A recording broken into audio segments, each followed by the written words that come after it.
Aquí comienza Entendiendo los Tiempos. Con ustedes, su anfitrión, Eduardo Saladín.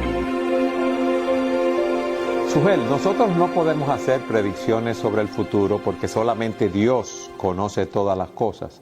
Pero hay una pregunta que muchas personas se hacen.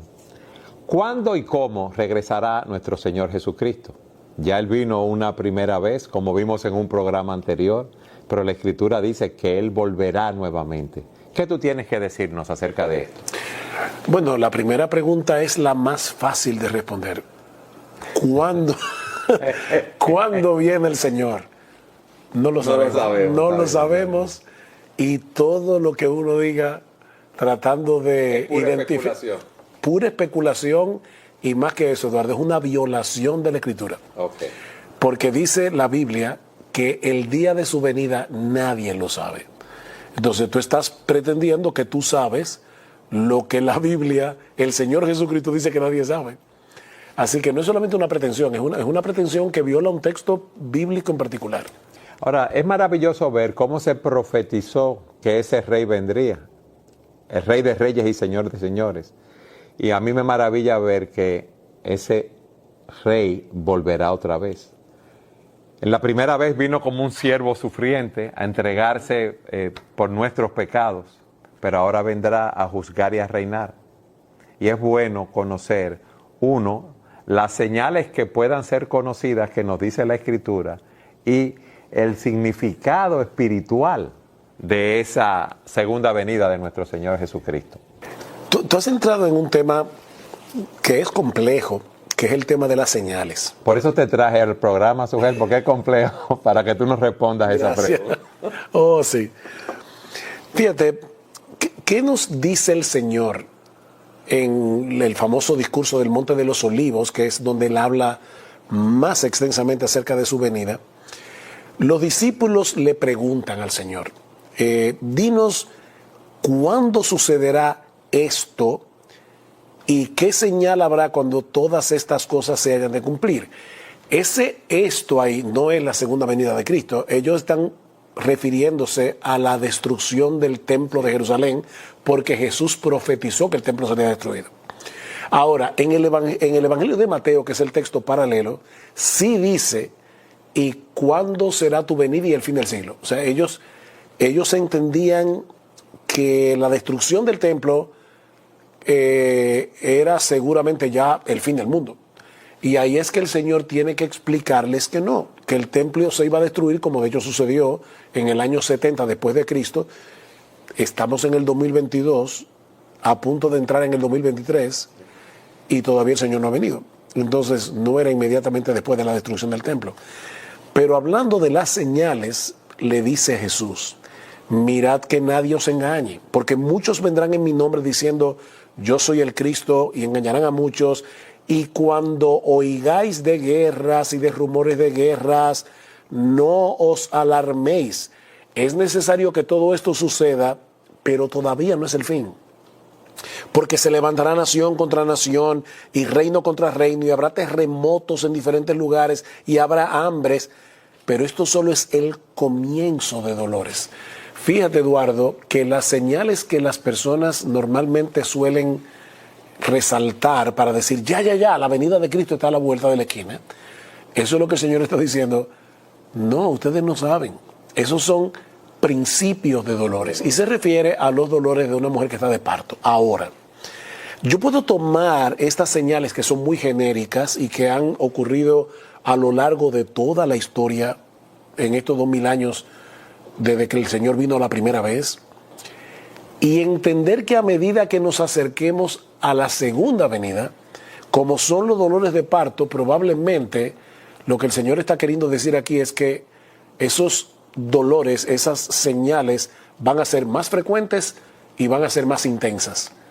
Ahora, Eduardo, tú sabes muy bien, porque hemos tenido esposas que parieron e hijas que parieron, que aún nuestra propia esposa en un parto se tardaron 10 horas, en otro parto se tardaron 20 minutos. Así es. O como una de mis hijas que tardó más de un día con labor de parto. Entonces, lo que tú quieres decir con eso es que así como nosotros no podemos asegurar, ya el bebé va a nacer, porque empezaron las contracciones. Nosotros tampoco sabemos cuánto tiempo más durarán estas contracciones mundiales hasta que el Señor Jesucristo vuelva. Si tú me preguntas, yo te diría, bueno, mira, las cosas que están pasando en el mundo son tan bizarras y este mundo está tan mal que yo puedo pensar que no le falta mucho a la venida del Señor. Pero la verdad es, Eduardo, que ese no le falta mucho. No sabemos, no podemos poner una fecha. En la mente de Dios, ese mucho no es igual que el mucho para ti y para mí. Yo siempre he puesto este ejemplo, pero imagínate cuando Napoleón Bonaparte estaba conquistando media Europa y algunos llegaron a pensar que Napoleón era el anticristo. Napoleón se murió. Y Hitler Luego viene Hitler, o sea, imparable, conquista Polonia y a partir de ahí fue como un efecto dominó. ¿Y dónde está Hitler? Él decía que el Reichstag, el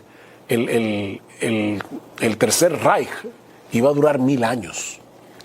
Eduardo no duró ni siquiera 10 años. Entonces ya Hitler se murió. Stalin era el anticristo, Mussolini. El anticristo ha sido tanta gente a lo largo de la historia. Entonces la verdad es, Eduardo, que nosotros no lo sabemos. Ahora yo me pongo a pensar, llega el siglo XX y estalla la Primera Guerra Mundial. Un montón de muertos. Termina la Primera Guerra Mundial, la gripe española que mata como 80 millones de personas. La Gran Depresión, la Segunda Guerra Mundial, la bomba de Hiroshima y luego de Nagasaki. Óyeme, cualquiera hubiera podido pensar en ese momento, mira, a este mundo ya no le puede quedar mucho tiempo, porque qué tantas cosas vamos a ver. Todavía estamos aquí en el 2023. Entonces, Eduardo, de verdad, no podemos estar especulando. Eso es dañino, porque te hace hasta aflojar un poco, porque tú dices, ya total, ya el mundo se está por acabar. Y no, tú tienes que ser responsable con la vocación que el Señor te dio y hacerlo lo mejor que tú puedas. Para glorificar a Dios, en donde nos ha puesto, Sujel. Como decía Lutero, si yo supiera que Jesús viene mañana, hoy planto un árbol. ¿Por qué decía eso? O sea, bueno, diciendo, yo voy a hacer lo que yo tengo que hacer. Yo no sé qué va a pasar mañana. ahora, ¿qué cosas sí podemos saber del regreso del Señor Jesucristo? Lo más importante es que Él viene. Él viene.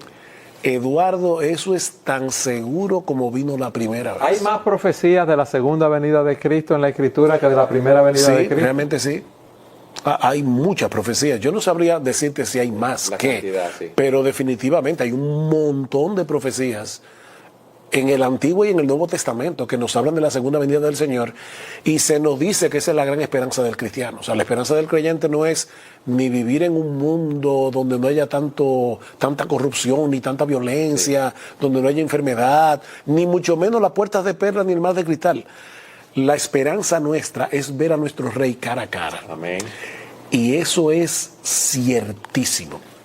Cuando Cristo ascendía a los cielos, que dicen Hechos, te lo voy a leer aquí, Hechos capítulo 1, versículo 11, dice que estando mirando fijamente al cielo mientras él ascendía, aconteció que se presentaron junto a ellos dos varones en vestiduras blancas que les dijeron, varones Galileos, ¿por qué estáis mirando al cielo?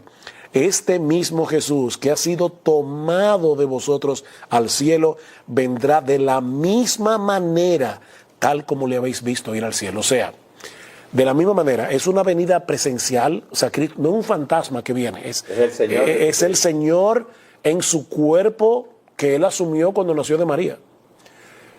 Glorificado, obviamente. Viene en una nube, tal como se fue, rodeado de ángeles, de esplendor. Tal como ustedes le vieron irse, así volverá. Eso es seguro. Sujel, y el estar atentos nosotros como cristianos, esperando el regreso del Señor, ¿qué debe causar en nosotros? Bueno, déjame responderte con las palabras del apóstol Pedro. En 1 de Pedro capítulo 1, versículo 13, dice Pedro, por tanto, ceñid vuestro entendimiento para la acción, sed sobrios en espíritu y poned vuestra esperanza completamente en la gracia que se os traerá en la revelación de Jesucristo, cuando Cristo vuelva. ceñid vuestro entendimiento para la acción. Eduardo, el cristiano debe vivir enfocado. Cuando se habla aquí de ceñir vuestro entendimiento, la idea es, así como de hecho en la Reina Valera dice los lomos de vuestro entendimiento, los lomos es la parte donde tú te amarras el pantalón con la correa. Tú no puedes dejar, en aquellos días se usaban, ¿verdad?, unas túnicas, que esa túnica esté suelta, porque tú tienes que estar listo para la acción. Es como que yo le dijera a un hombre en el día de hoy, apriétate los pantalones, porque o vas a tener que ir al campo a trabajar, o viene una guerra, tú tienes que estar listo y preparado. Pero mira qué es lo que Pedro dice, que debemos ceñirnos y no dejar, ¿verdad?, volando por ahí los pensamientos. Dice, ceñid vuestro entendimiento para la acción. Lamentablemente hay muchas personas que profesan ser cristianos, que viven soñando, como decimos aquí en República Dominicana, no sé si este precio se usa en otros países, con pajaritos en el aire. O sea, hay gente que están pensando que si se van a hacer millonarios, o sea, viven soñando en vez de estar enfocados en el hecho de, yo tengo una vocación, yo debo ser excelente en lo que hago para mi Señor, Cristo vuelve y por lo tanto yo no tengo todo el tiempo del mundo para hacer lo que yo tengo que hacer. Yo tengo que predicar el Evangelio, yo tengo que ser un buen miembro de una iglesia, yo tengo que poner mis dones en operación, yo tengo que edificar a otros, yo tengo que velar por mi propia vida espiritual. Cristo viene, yo vivo por una esperanza. Sí. Mi esperanza no es si mañana me van a subir el sueldo, si yo voy a irme de viaje. Mi esperanza es Jesús. Yo tengo cosas que yo espero en esta tierra que son legítimas, pero nuestra gran esperanza es la venida del Señor Jesucristo. No sabemos cuándo será. Él vendrá en forma personal, presencial, con sus ángeles a buscarnos, pero ¿hay algún otro tipo de señal que podamos decir que también preceden la venida de Cristo? Bueno, se habla de que debe ser predicado el Evangelio a todas las naciones. Que ese es otro problema que no nos dice exactamente cuándo será, porque la palabra naciones en ese texto, etnos, no da la idea que tú y yo tenemos de lo que es una nación. La idea es, será predicado este evangelio a todas las etnias. Eduardo, hay muchas etnias que hoy día son completamente paganas, pero en algún momento se le predicó el evangelio. Así es. O sea, por ejemplo, Turquía es musulmán. Sin embargo, ahí nacieron las primeras iglesias cristianas. Entonces, yo tengo que contar esa zona como una zona que ya fue evangelizada. Eso no quiere decir que no debamos mandar misioneros a volver a evangelizar. Lo que estoy diciendo es que tampoco tenemos la menor idea de cuándo se va a cumplir eso que dice el texto, de que todas las etnias van a escuchar el evangelio. Y eso que se habla de que vendrán falsos maestros haciendo señales portentosas para engañar a muchos. No los ha habido a lo largo de toda la historia cristiana como los hay en el día de hoy. De hecho, el mismo Pedro nos dice en su segunda carta, en el capítulo 2, dice, pero se levantaron falsos profetas entre el pueblo, así como habrá también falsos maestros entre ustedes. Y le está hablando a los creyentes del primer siglo. Ustedes van a estar rodeados de falsos maestros. Entonces, en ese sentido, las señales que algunos hacen, que no sabemos cómo es que las hacen, así es, no son prueba de nada, porque Cristo mismo dice, no todo el que me dice Señor, Señor, entrará en el reino de los cielos, sino el que hace la voluntad de mi Padre que está en los cielos. Y muchos me dirán en aquel día, pero Señor, Señor, y no profetizamos en tu nombre, y en tu nombre echamos fuera demonios, y en tu nombre hicimos muchos milagros. Y Cristo le dirá, yo nunca os conocí, apartado de mí, hacedores de maldad. Entonces, en ese sentido, eso tampoco es una señal de la segunda venida, de que está a la vuelta de la esquina. Y todo esto que estamos viviendo, Sugel, con la confusión con los géneros, todas estas leyes que se quieren aprobar, que son claramente antibíblicas, pero también son claramente anti la naturaleza humana. Bueno, nos dice, perdón Eduardo, que nosotros somos extranjeros y peregrinos en un mundo que no es nuestro. Nosotros esperamos una patria en los nuevos cielos y la nueva tierra. Pero nos dice también que este es un mundo necesitado del mensaje de salvación.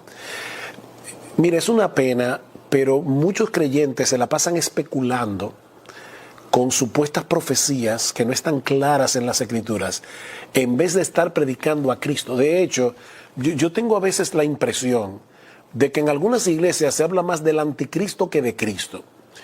Cuando nosotros debemos predicar a Cristo y este crucificado para que los pecadores puedan ser salvos. Y cuando tú ves el mundo cogiendo el derrotero que ha tomado y la sociedad occidental que se levantó sobre la base de una cosmovisión cristiana y tomar el derrotero que ha tomado en las últimas décadas, te dice, nosotros vivimos en un mundo muy necesitado del evangelio y no tenemos todo el tiempo del mundo porque no sabemos cuándo Cristo viene.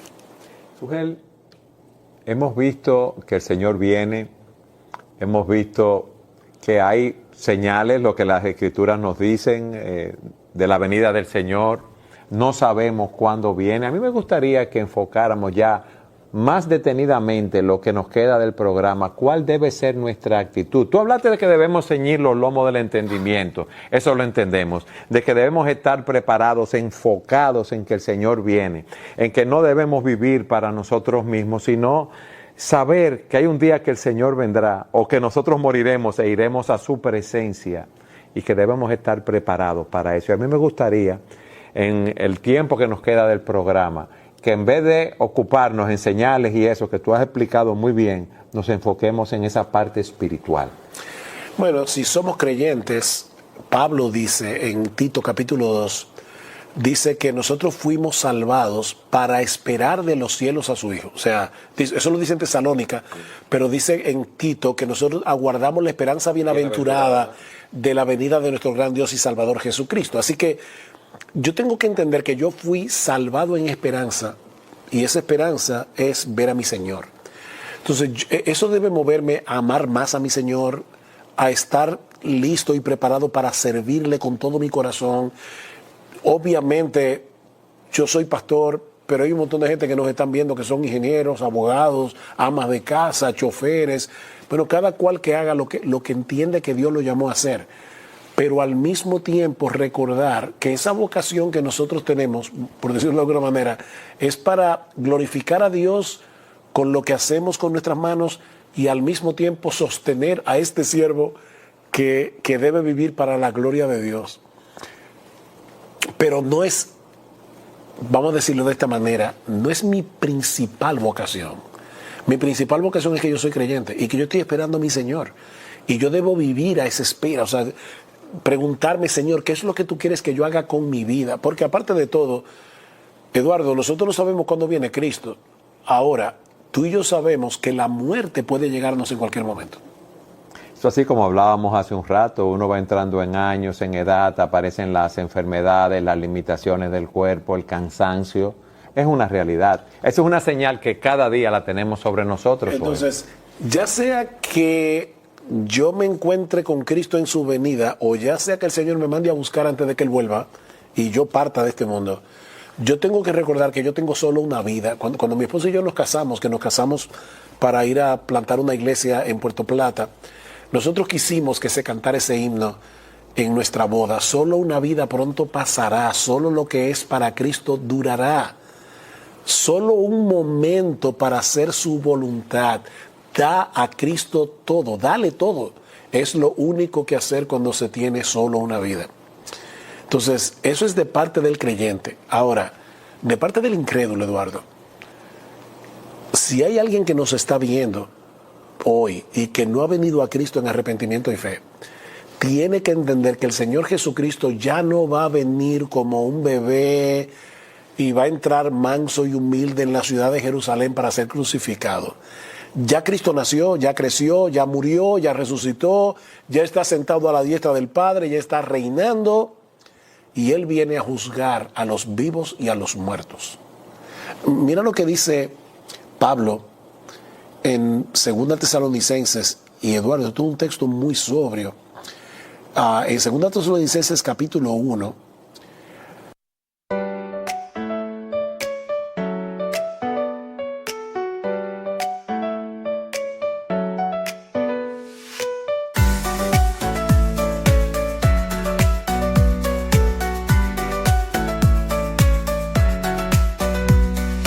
Raindrops falling down my face, like tiny tears in a happy chase. Hopping through the park.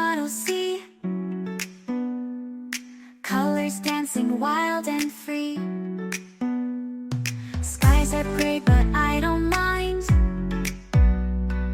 Cool raindrops on my skin I find. Kicking off my Saturday. Watch the clouds just drift away. Rainbow in the rain, what a sight. Colors shining oh so bright. Dancing in the streets, so bright. Everything will be alright.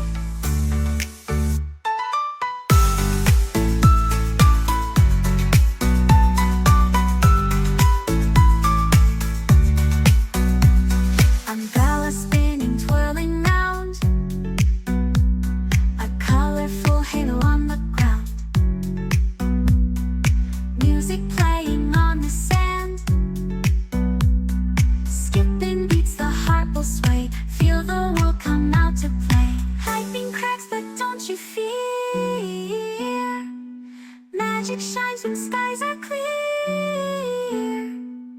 Raindrops whisper secrets true. A hidden beauty shines right through. Rainbow in the rain, what a sight. Colors shining oh so bright. Dancing in the streets, so bright. Everything will be alright. Raindrops falling soft, peeks through. Rainbow magic, me and you. Smiling faces, hearts, alright.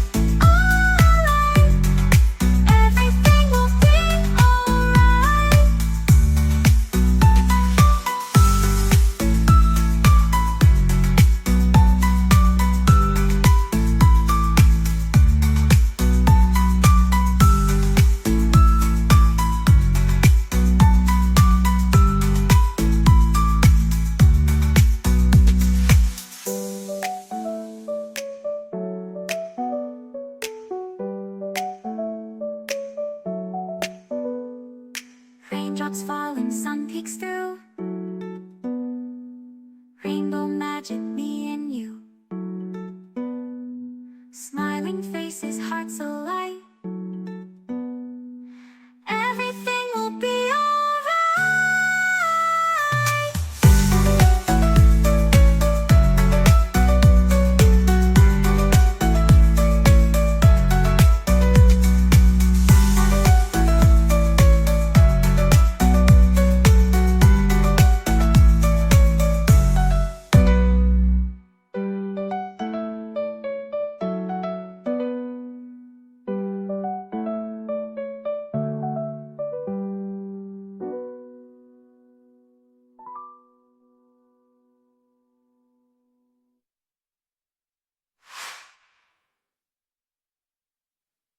Pablo dice, porque después de todo es justo delante de Dios retribuir con aflicción a los que os afligen y daros alivio a vosotros que sois afligidos y también a nosotros cuando el Señor Jesús sea revelado desde el cielo con sus poderosos ángeles en llama de fuego, dando retribución a los que no conocen a Dios y a los que no obedecen al Evangelio de nuestro Señor Jesús.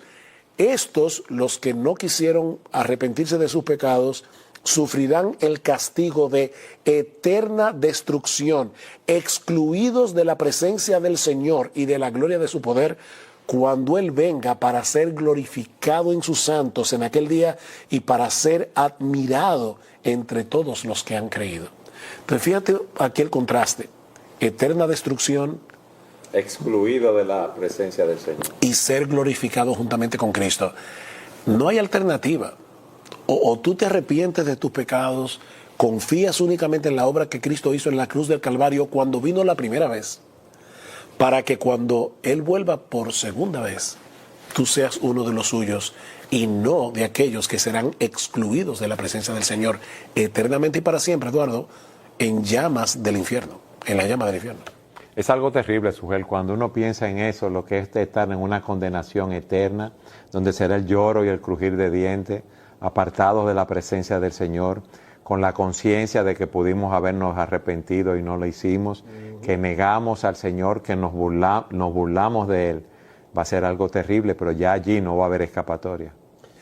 Y así como hubo muchas promesas de la primera venida y cuando Cristo vino, muchos no creyeron en Él y más bien lo crucificaron en una cruz.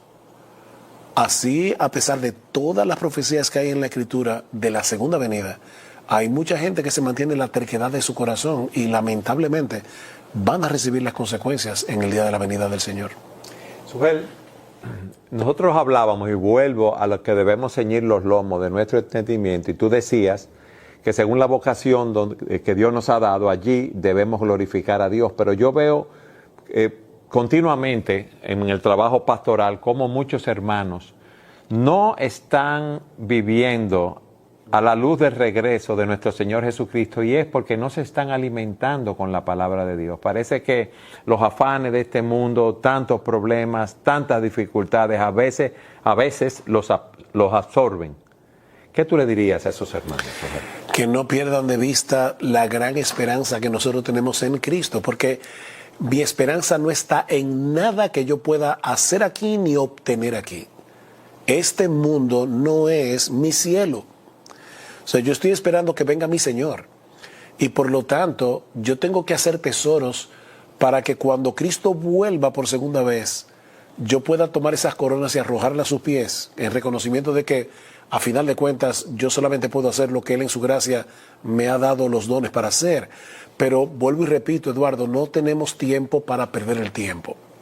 Cristo vuelve. Y Pedro mismo dice, vendrán burladores que dirán, sí, ya eso de que Cristo viene, lo están diciendo desde hace 2000 años. Cristo viene, así como vino una primera vez, vendrá por segunda vez. La diferencia es que Él vino la primera vez para darnos, ¿verdad?, la salvación de nuestros pecados, ponerla a nuestra disposición. Cuando Él vuelva por segunda vez, Eduardo, ya no habrá esperanza para nadie. El que no se arrepintió ahora, no tendrá esperanza en ese momento. Y la forma de alimentar esa esperanza es ver a Cristo en su palabra. ¿Qué tú nos dirías de eso, Sujel? Porque hay mucho descuido en ese sentido. Si yo no estoy leyendo la Biblia todos los días, que por cierto, si yo leo el Nuevo Testamento continuamente, regularmente, me voy a topar con un montón de textos que me hablan de la segunda venida del Señor. Y es como una campana despertadora que me va a decir, acuérdate, acuérdate, porque nos distraemos. Este mundo tiene muchas cosas que nos llaman la atención. Vivimos en una generación muy distraída.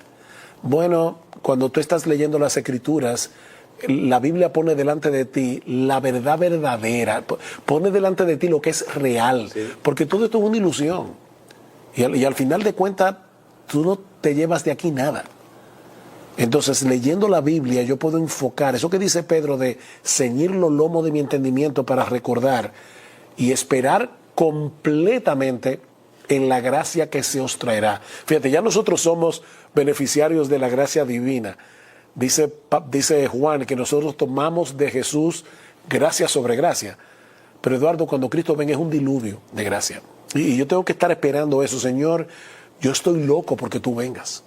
Yo estoy anhelando. De hecho, el autor de la carta a los Hebreos dice, para salvar a aquellos que le esperan ansiosamente. Así es como debemos esperar al Señor. Ansiosamente. Señor, yo quiero que tú vuelvas. Sujel, nosotros hemos estado en el trabajo pastoral muchas veces con personas que ya tienen enfermedades terminales.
terminales, que están a punto de morir. Y a mí una de las cosas que más me impactan es cómo esas personas que pueden ser muy afluentes económicamente o pueden haber tenido mucho renombre social o mucho poder político, en ese momento que saben que van a morir, que se van a encontrar con Dios, no te hablan ni de su fortuna, ni de su prestigio social, ni su prestigio político. Ni lamentan las inversiones que no hicieron.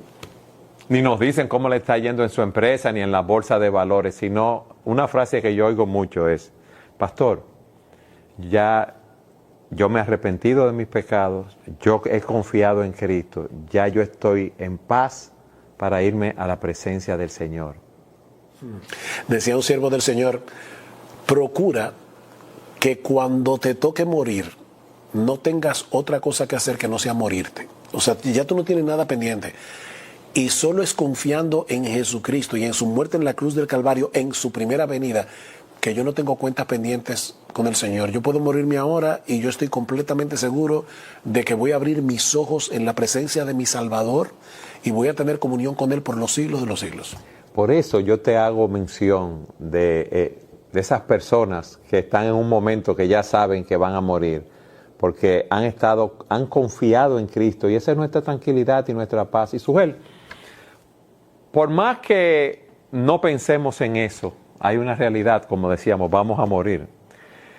Yo estaba con un amigo creyente, íbamos en un taxi y él le preguntó al taxista: ¿qué usted cree de Jesucristo, de la vida, de la muerte? ¿Sabes lo que le respondió el taxista? Es que a mí no me gusta pensar en esas cosas y nunca estoy pensando en eso. De hecho, hay gente que no van a funerales porque no quieren enfrentarse con esa realidad. El problema es que yo puedo evadir el funeral de otro, pero no el mío. Mi funeral yo no lo voy a poder evadir de ninguna manera, a menos que mañana sea la venida del Señor y estemos vivos en ese momento. Pero cuando nos toque morir, nos toca morir y se acabó. Ahí estaremos solos en la presencia del Señor y habrá juicio y condenación o glorificación. Solamente dos opciones y la diferencia la hace Jesucristo. El Rey ya vino y ese Rey volverá. Amén. ¿Estás tú preparado para recibir ese Rey?